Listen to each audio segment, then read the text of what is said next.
Ouais, bonsoir, bonsoir. J'espère que cette vidéo vous trouve en parfaite santé. Alors, ce soir, je vous viens avec cette petite architecture que nous allons tous déployer ce soir. Donc, toute cette partie. Donc, la mise en place des rôles ADDS, Active Directory, DNS et DHCP dans un environnement Windows Server. Dans un environnement Windows Server 2022. Donc, pour cela, nous avons, je mets équipement, nous avons notre serveur AD plus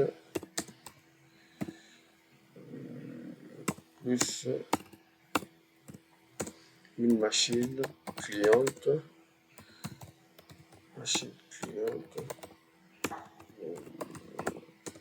Windows 10.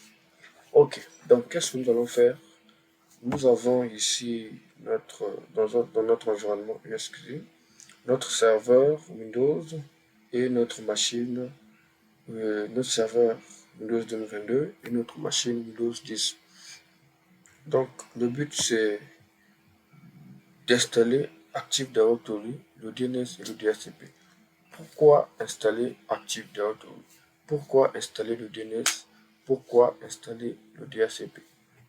Donc, simplement parlant, nous pouvons dire que l'AD, aussi appelé Active Directory, et c'est la console qui me permet de gérer tout ce qui est la gestion centralisée des utilisateurs, ordinateurs, groupes, tout ce qui est ordinateur, tout ça. Donc le réseau, lui, il nous permet de se communiquer, d'être tous en communication, partager des ressources. Mais par exemple, le système, lui, c'est pour gérer tout ce qui est système d'exploitation, euh, les authentifications, les comptes des clients, les comptes des... Donc tout ce qui est utilisé, tout ce qui génère tout ce qui part des utilisateurs, des groupes d'ordinateurs par exemple. Dans une entreprise, on peut avoir un département RH. Dans ce département RH, il y a des utilisateurs, il y a des groupes qui sont là, il y a des utilisateurs. Tout ça, c'est le système qui gère ça. Donc, les étapes à faire, nous allons configurer une adresse. Donc, toute cette partie a été déjà faite, les deux parties. Donc, je vais au niveau de mon serveur. Excusez-moi. Je vois que j'ai des rôles manquants. Quand je vais sur outils, j'ai les rôles manquants. Donc, tout ce qui est utilisateur n'est pas présent.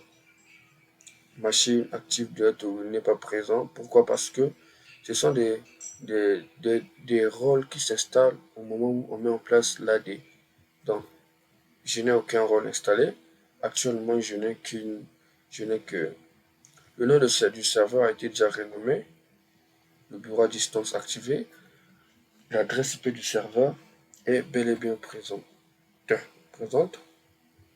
Donc, depuis le serveur, je peux déjà joindre le client. Tout est parfait, pas de problème. Donc, nous allons installer ces trois rôles. Donc, la première étape a été déjà faite, la seconde aussi. La seconde, là, nous allons installer les rôles suivants. Ces trois rôles ADDS, DNS et DHCP. Le DNS, c'est pour faire la résolution des adresses IP en nom de domaine en adresse IP vice-versa. Le DHCP, c'est pour distribuer automatiquement la passerelle par défaut au niveau de notre client qui est là déjà en statique. On peut vérifier ncpa.cpl. On vérifie le client est en statique. Donc, une fois mis dans le domaine, on doit le mettre en dynamique. Puis il y a le DHCP qui sera configuré au niveau du serveur. Donc, je laisse comme ça, je le ferme. Ok, je reviens au niveau de mon serveur.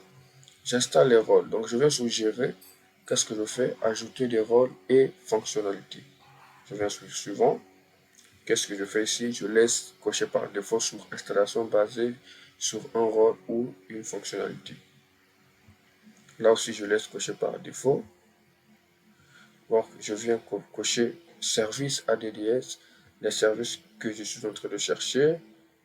Service DHCP, ok, service DNS. Voilà, donc qu'est-ce que je fais? Suivant, là je ne me torture plus, je ne fais que suivre, suivant, installer. Voilà, j'attends. Donc j'installe ces rôles.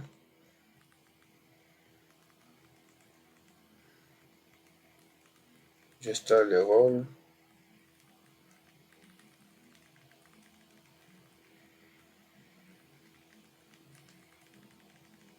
Ils vont s'installer.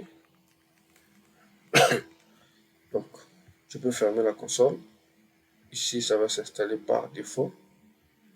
Dès que ça va finir, donc j'essaie d'abord d'actualiser. Donc là, nous sommes à son niveau. Nous sommes à son niveau. Nous sommes en train d'installer Active Directory, le domaine. Donc, domaine Active Directory, domaine c'est service, ADDS, le DNS et le DHCP.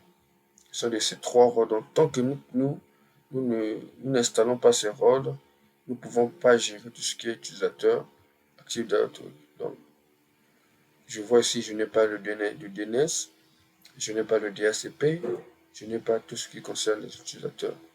Donc, ça s'installe. Je ne vais pas faire de pause. On va tous travailler ensemble. On va voir comment ça se passe. Donc, ça s'installe. Au moment où ça s'installe, j'essaie un peu de faire de parcourir le serveur.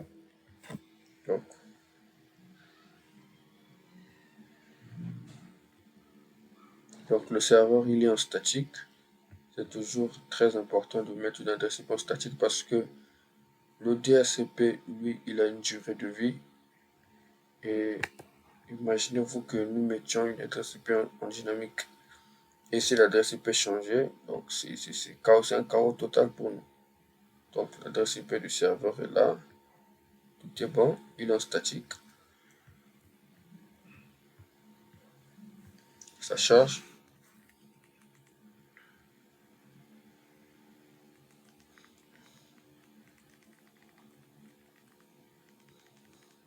On attend.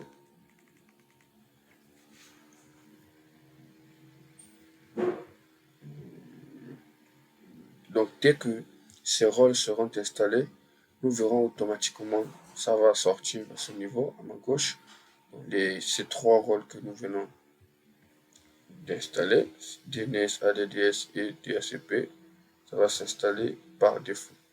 Donc, je viens, je suis déjà à 62%, on attend. Il est en train d'installer les rôles et les fonctionnalités que nous avons placées. On attend. On attend.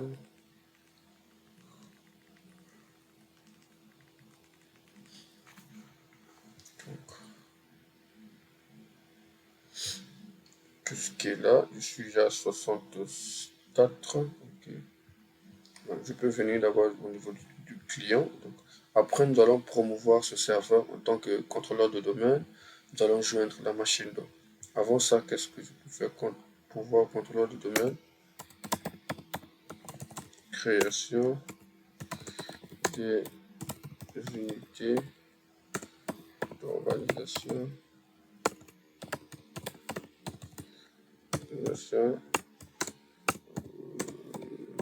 Groupe et utilisateur. Ok. Donc ça c'est la prochaine étape lorsqu'on va finir de promouvoir ce serveur en tant que contrôleur de domaine. Voilà. Ok.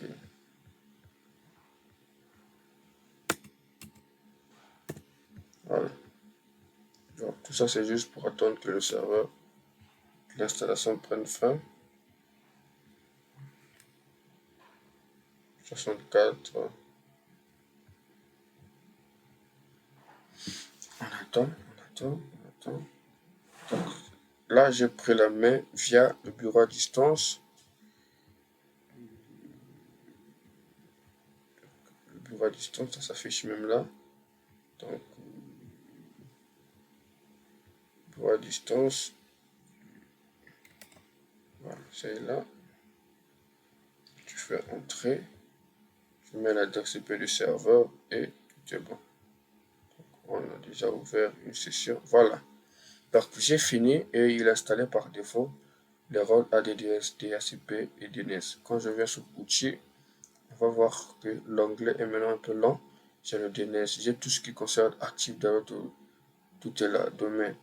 Là où je peux gérer les utilisateurs, tout est maintenant présent. Mais je dois finaliser les configurations. Donc, je commence par terminer la configuration de DHCP.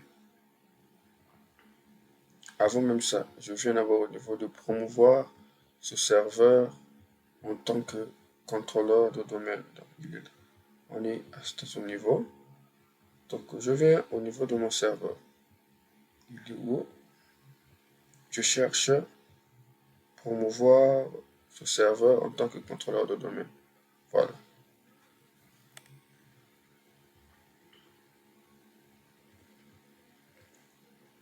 Je suis à ce niveau.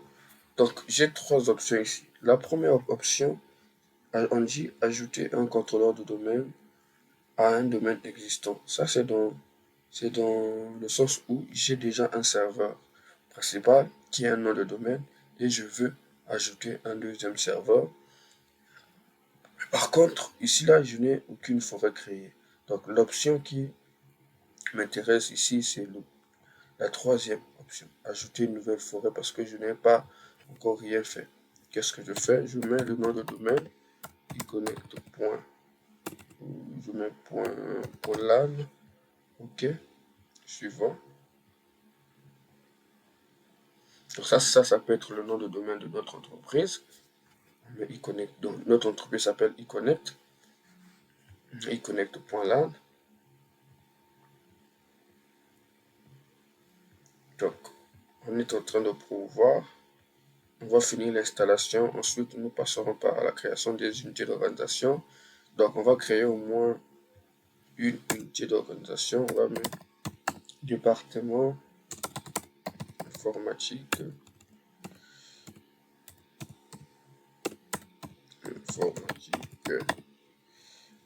Ayant comme groupe service IT. OK. On va créer deux groupes, deux unités d'organisation, département, ressources humaines. Voilà. Et on va créer employé. On va mettre ça. On va mettre pour les employés. On laisse comme ça. OK. Voilà. Donc, je vais à ce niveau. Tapez le mot de passe. Tapez le mot de passe du mode de restauration des services d'annuaire. Ça, pourtant, me poser des questions.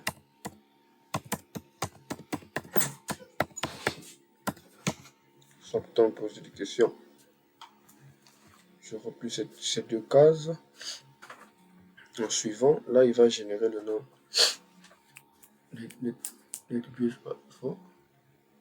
va générer le nom NetBIOS. J'attends. Je fais suivant.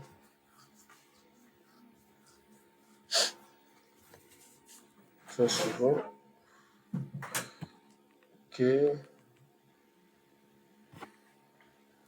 Suivant. Donc, dès que je vais terminer l'installation, qu'est-ce qu'il va faire? Il va redémarrer la machine pour prendre en compte toutes ces configurations qui ont été faites.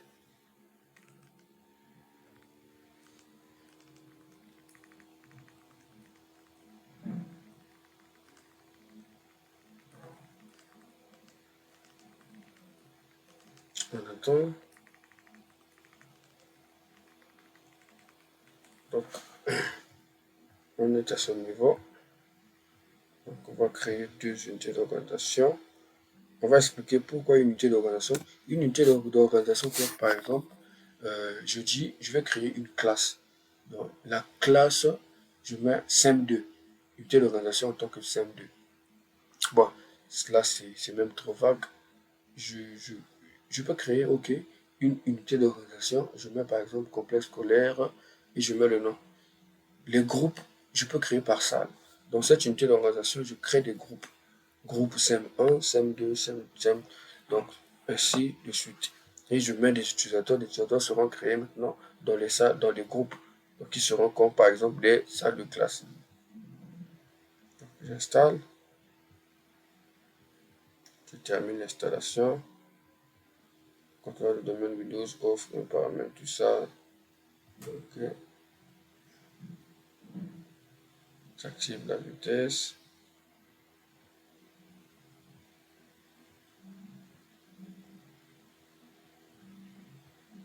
Attends.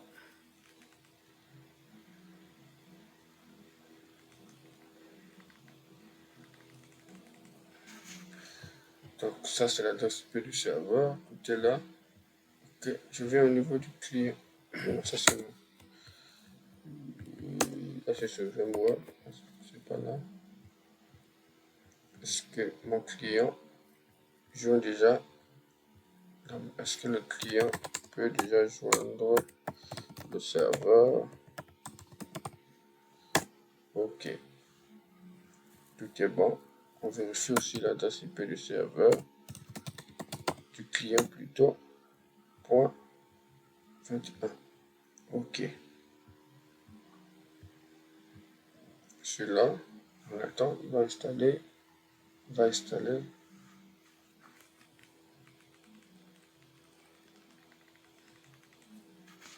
Il va installer.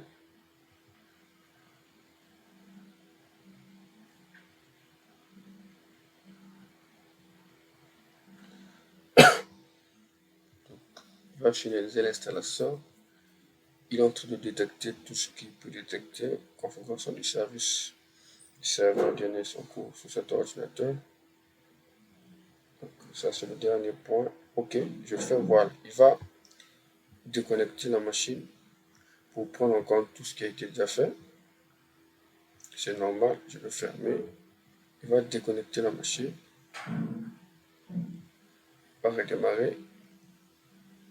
Et je vais perdre la main sur mon bureau à distance, c'est normal. Ok. Je reviens ici. Windows Server. Je le lance depuis là. Je ferme celui-là. Voilà.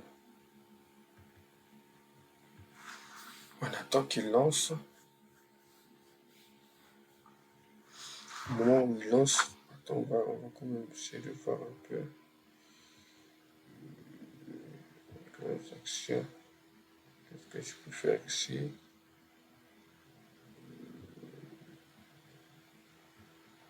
Ok.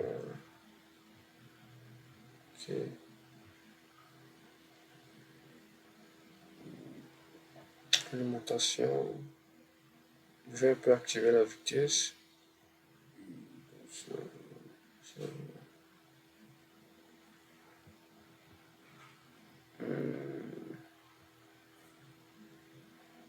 Snapshot. Celui-là. On attend. Il est en train de lancer. Au moment où il lance, qu'est-ce que l'on peut même faire? Je reviens là. Okay.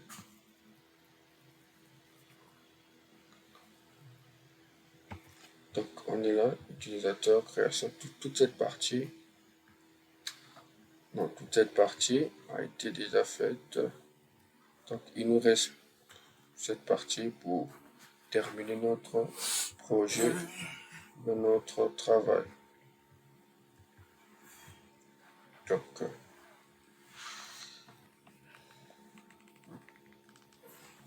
je reviens vérifier.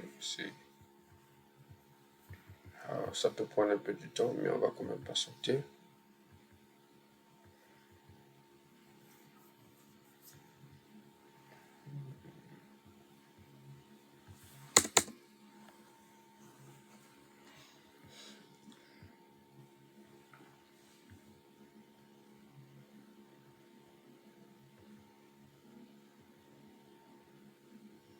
On attend. temps.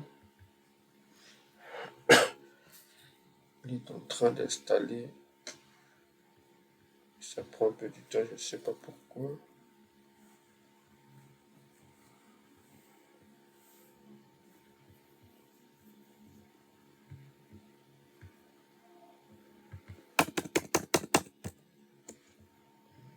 La machine cliente est toujours disponible. Elle n'a pas de problème. Ok, tout est bon chez lui.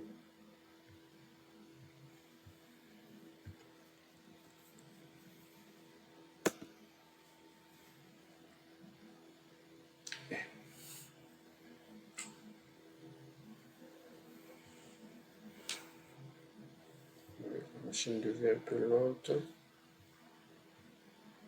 En tout cas, on va patienter que ça prenne fin. Donc, joindre une machine. Pourquoi on doit joindre une machine dans le domaine? On doit joindre par exemple cette machine. On se dit, dans une entreprise, c'est une nouvelle machine qui a été payée. Donc, personne ne l'utilise. Cette machine a été créée avec un compte Lévi simplement. Et on a un nouveau stagiaire qui vient au niveau de l'entreprise. Qu'est-ce qu'on doit faire? On doit créer à ce stagiaire un compte dans l'entreprise.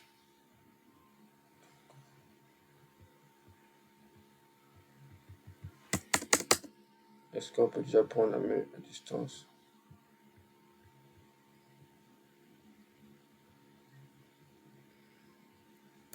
Je vais mettre l'ACP du serveur et le mot de passe plutôt.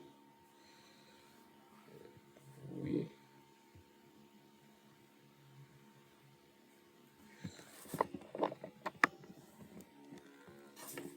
Donc ça n'a pas encore lancé. En attend. Le serveur qui a bugué.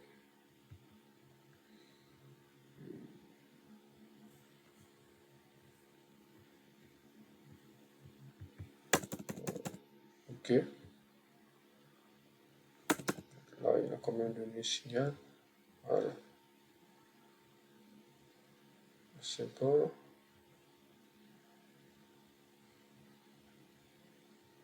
Attends. Ok. Voilà. Notre serveur est là. On va s'authentifier et on va continuer le travail.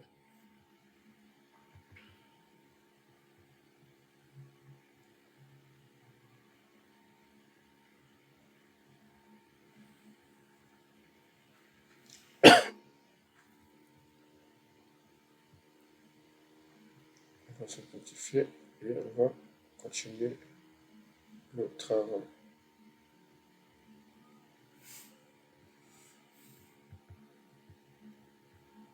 Je viens au niveau du serveur. Je pense que tout est déjà bon. Voilà.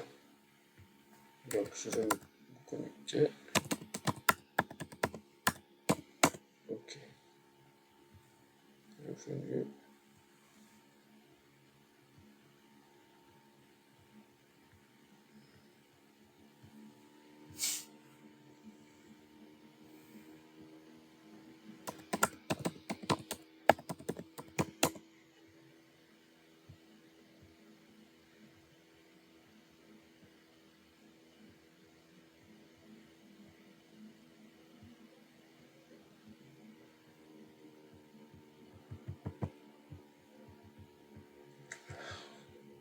Ouais, mais je suis avancé, c'est un peu vite. Ça va maintenant, quoi. Passons au niveau du serveur. Donc on va patienter que ça lance. Que ça lance à merveille. Donc nous avons fait.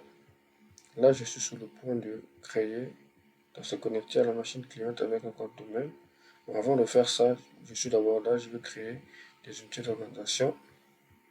Et nous allons finaliser notre travail. le serveur.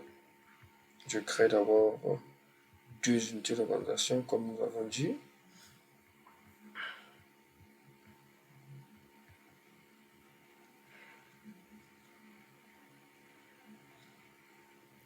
Excusez-moi, c'est la machine qui a ramé. Cet environnement ESXi pèse souvent chez moi. Donc on attend, il va lancer les rôles que nous avons installés à son niveau.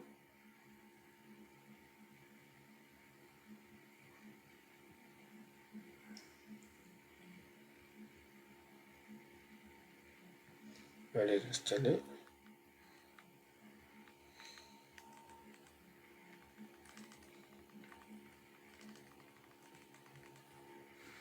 L'adresse IP est déjà là. Voilà, là le nom de domaine est maintenant sorti, il est là. Donc il reste tout ce que nous avons fait ici. Et après nous allons continuer.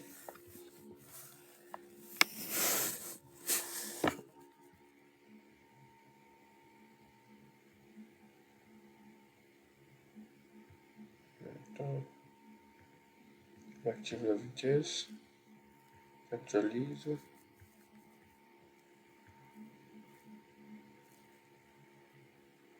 J'actualise.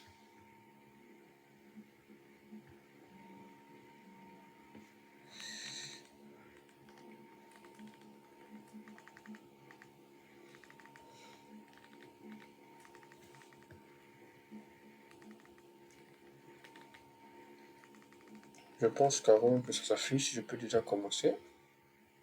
Utilisateur, donc je vais sur l'onglet utilisateur et ordinateur.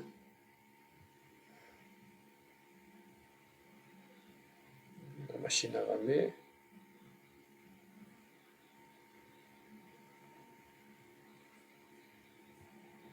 Voilà, je viens à ce niveau. Je me pointe au niveau de mon serveur, mon nom de domaine. Qu'est-ce que je fais? Clic droit, je vais sur nouveau, je crée unité d'organisation. Donc, je vais mettre département informatique. Ok. Je crée encore nouveau unité d'organisation département RH. Ok. Donc dans ces deux groupes, dans ces deux unités d'organisation, je crée un groupe. Le groupe c'est là. Je crée quoi? Service réseau. Donc, dans une unité d'organisation, par exemple, département informatique, on peut avoir plusieurs groupes. Donc, ceux qui sont au niveau du réseau, ceux qui sont au niveau du génie logiciel, la maintenance. Donc, c'est un peu ça. Tout ça, ça compte. C'est toujours dans l'unité d'organisation informatique. Donc, là, je mets service. Là, je suis sur l'unité d'organisation RH. Service employé. Je mets comme ça, simplement. Donc, qu'est-ce que je vais faire? Je vais créer un utilisateur par groupe. Donc, je vais créer Lévi. Je ne le mets pas en majuscule, je le mets OK. Voilà, je fais ça. Je lui donne le mot de passe.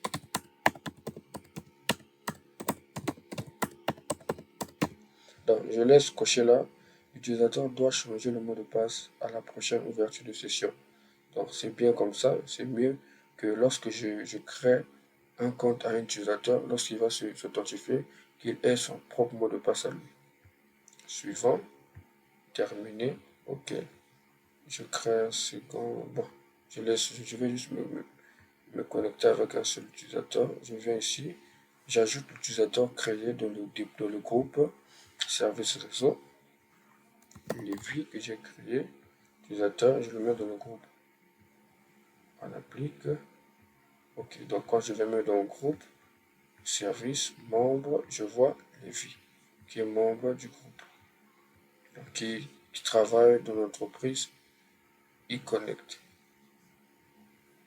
Donc là, on va finaliser le DHCP. Voilà pourquoi il sort du panneau.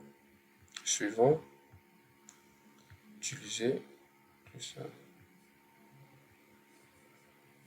Utiliser, on laisse là spécifier.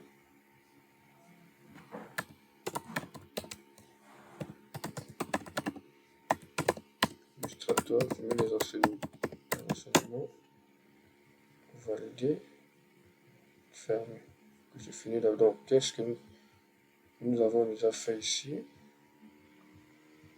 Nous avons créé les utilisateurs des groupes, tout est bon. Donc, nous allons maintenant joindre la machine dans le domaine.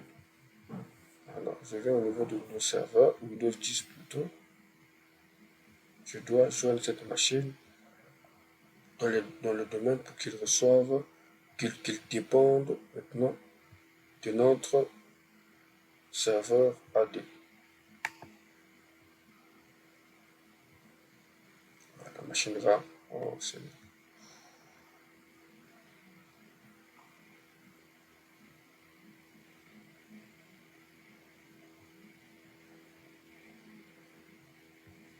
Nous allons prendre ici. Je vais dans ce PC, propriété,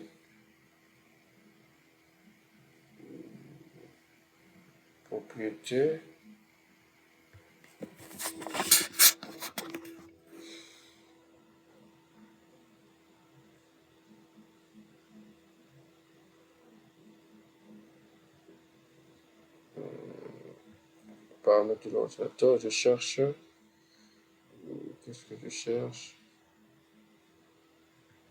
À ce niveau, je cherche renommée, paramètres avancés, je crois bien. Voilà, renommée, ce PC.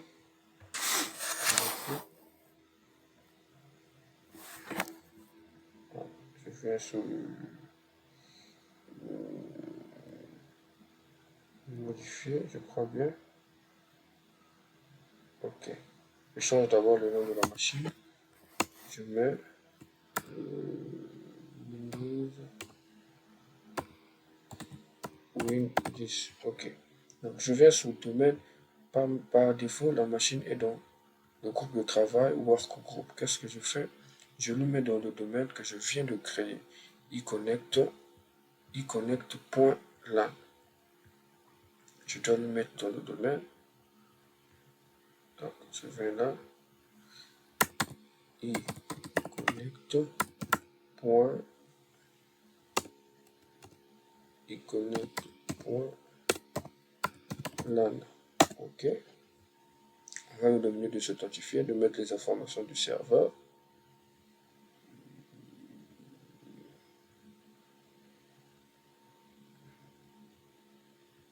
Attends. Donc je mets les informations du serveur d'administrateur.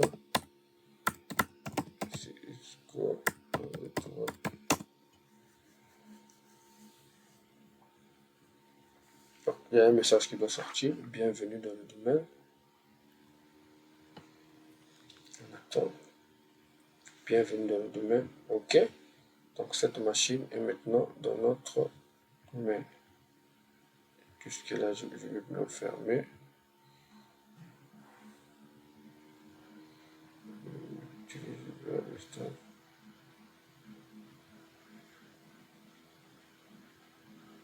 Ok, il va redémarrer la machine.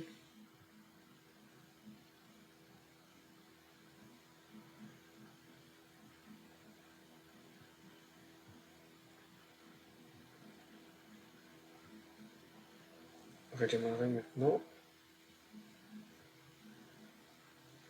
Voilà, je vais redémarrer la machine, comme ça, maintenant ça va changer.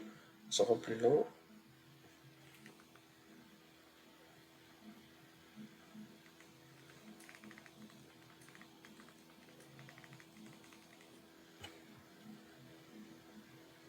Redémarrer. Voilà. Au moment où il redémarre, qu'est-ce que. Donc, j'ai déjà joué la machine dans le domaine. On s'est connecté avec l'utilisateur dans le domaine. Donc, quand je viens à ce niveau, je viens dans gérer, non pas gérer, je viens dans outils. utilisateur et ordinateur actifs dans l'autre. Je peux voir déjà cette machine depuis le serveur. On attend. Donc je viens dans computer. Computer qui veut dire machine en anglais. Je vois la machine que je viens d'ajouter dans le domaine. Et cet utilisateur doit s'authentifier avec les identifiants d'un utilisateur créé dans le domaine. Donc je viens à ce niveau, on attend que ça charge. Au moment où ça charge, je peux déjà configurer le DHCP. Donc je viens au niveau du DHCP, configuration DHCP. Qu'est-ce que je vais faire? Donc nous sommes déjà au niveau du DHCP. Donc configuration du DHCP pour les utilisateurs. Voilà. Donc je viens à ce niveau. Double-clic. IPv4. Nouvelle étendue. Voilà. Suivant. Je vais mettre serveur DHCP pour iConnect. Donc mon entreprise va s'appeler iConnect. Là je mets son description. J'avance. Entrer la plage d'adresse que l'étendue peut distribuer. Donc sans oublier que mon réseau c'est la 192.168.0/24. Donc qu'est-ce que je veux faire? On dit quoi? Entrer la plage d'adresse que l'étendue peut distribuer. Donc on va dire commence à distribuer les adresses à partir de 192.200. À partir de 200, et la dernière adresse que tu vas distribuer, 192.168.210. Donc partage juste 10 adresses. Bon, c'est peut-être trop. On va 250. Voilà, partage juste 50 adresses IP dans notre LAN. Il a trouvé déjà la longueur et le masque par défaut. Ok. Attention. 192. Voilà. Ici, il dit quoi? Entrez la place d'adresse que vous voulez exclure. Si vous voulez exclure une adresse unique, donc, quelles sont les adresses que nous voulons exclure? On a dit de 200 à... Donc, j'exclus de 68.1 à 192, 68, 68, 78, 199. Donc, exclue-moi ces adresses IP. OK. Quelle sera la durée de vie? On laisse 8 jours par défaut. 8 jours, tout ça, c'est pas important actuellement. Voulez-vous configurer les options DHCP pour cette étendue maintenant? Je dis oui. Je garde comme ça. Pour ajouter un autre nom, là je n'ai pas besoin de ça. iConnect. Pour configurer les clients d'étendue entre les appareils, les adresses IP pour le serveur. Nom du serveur, SRV, AD. Adresse IP du serveur, 192, 68, 78, 20. Ok. Entrer les pages, là je n'ai pas besoin de ça. Je veux que ça commence maintenant. Terminé. Ok. Mon DHCP a été bien mis en place. Serveur DHCP pour mon entreprise iConnect. Il est là. Donc pour l'adresse, il va commencer à partager les adresses à partir du point 200. Donc, ok. On vient au niveau du client, on vient tester. D'abord, on doit s'authentifier avec un utilisateur étant du notre domaine qu'on avait créé. Autre utilisateur. Qu'est-ce que je fais? Utilisateur que j'avais créé, Levi, Coca, mot de passe. Voilà, le mot de passe de l'utilisateur doit être modifié à la première connexion. Donc là, l'utilisateur va nommer son propre mot de passe. Son propre mot de passe. Ok, changement du mot de passe. Le mot de passe. Donc, Quel est le point qui nous reste à faire? Le mot de passe a été changé. OK, il va se connecter. Bienvenue les Zoombrook. Voilà, donc nous avons fait ici. Nous sommes maintenant sur le point où on va vérifier si l'utilisateur a reçu une adresse IP. Et ensuite, nous finirons par le DNS, excusez-moi. Bonjour, il va installer notre système. Donc, notre DSIP a été bien configuré. On n'a pas fait la réservation, c'est pas grave. Prochainement, on viendra pour d'autres vidéos. C'est le DSIP. Okay.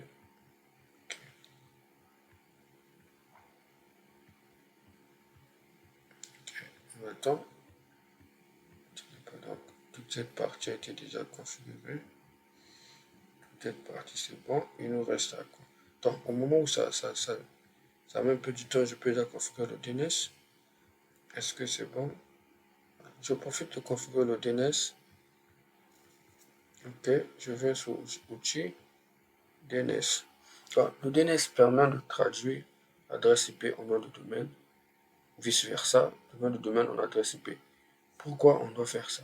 Par exemple, si je ne maîtrisais pas l'adresse IP de mon serveur, comment mes clients, même nous-mêmes, lorsque nous sommes par exemple sur Internet, on fait par exemple ping google.com, mais derrière là se fait une traduction auquel il y a l'adresse IP qui sort. On ne connaît peut-être pas l'adresse IP de Google, mais on connaît son nom de domaine. Donc du coup, on peut joindre Google par le nom de domaine ou bien par son adresse IP, vice versa.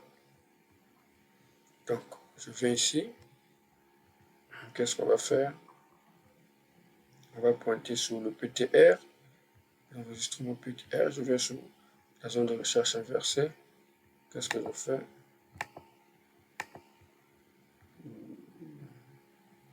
Il connecte pour là. Ok. Je pointe. Est-ce que je peux pointer directement sur le CNAME ici? Voilà. Si je fais www, il connecte pour là. Donc je prends le serveur, la zone de recherche, il connecte. Je prends mon serveur. Ok. Ok. Je peux pointer sur ça. Donc quand je vais ici, NSLOOKUP. Donc www. Ok. Je peux joindre mon serveur donc à travers la www pour y connecte. Donc si je sache ceci, je ne connais pas l'adresse IP du serveur, je connais quand même le nom du domaine de mon entreprise. Voilà, il va faire directement la résolution du nom de domaine en adresse IP. Il trouve directement l'adresse IP derrière ce nom de domaine. Donc, qu'est-ce que je peux encore faire? Je peux pointer vers le PTR.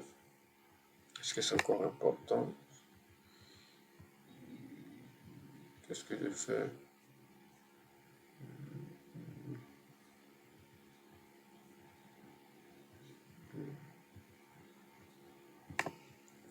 J'ajoute une nouvelle zone. Ok. Je mets la partie réseau de mon serveur. Ok, ok, ok, voilà. Donc je vais à ce niveau, je pointe vers PTR. PTR. Qu'est-ce que je fais? Je vais ici. Je vais prendre le nom du serveur. Voilà. Donc, j'actualise. Je vais sur NSLOOKUP. Qu'est-ce que je fais? Je tape par exemple 528. Voilà. Donc, donc, je peux joindre mon serveur à travers. Donc, je peux faire ping. Je joins mon serveur sans problème. Donc, on vient au niveau du client pour finaliser. Ok. Donc, qu'est-ce qu'on va faire? Je viens déjà là. CMD. On commence par le DHCP. CMD. Ok. On vérifie d'abord l'adresse IP du client.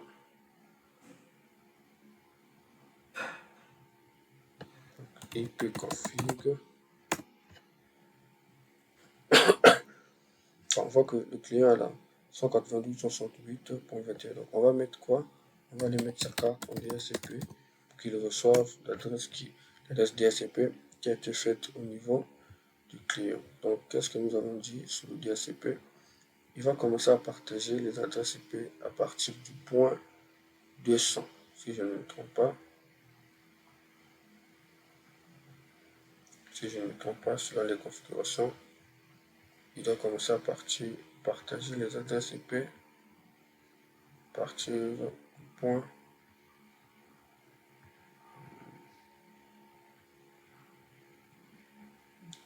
DHCP, option DHCP tenue. Voilà. Pool d'adresse, commencer à partager à partir du point 200. Donc je vais mettre sa carte DHCP, propriété. Vous voyez que la machine dépend maintenant du serveur.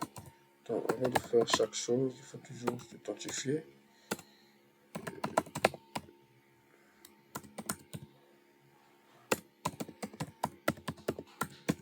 Toujours s'authentifier.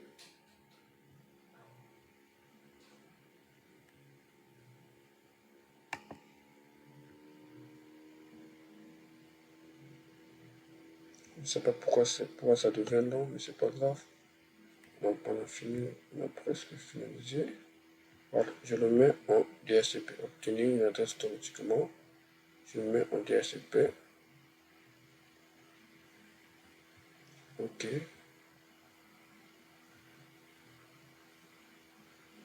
Voilà, je vais revérifier l'adresse IP.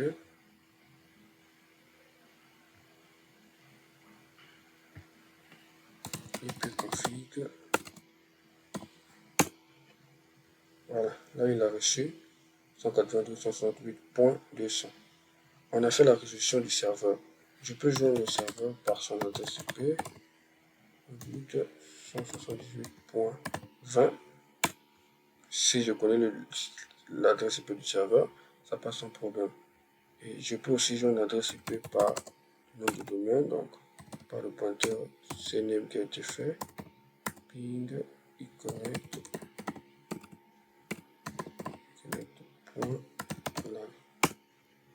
Donc ça passe aussi sans problème. Il fait la résolution du nom d'adresse IP en nom de domaine.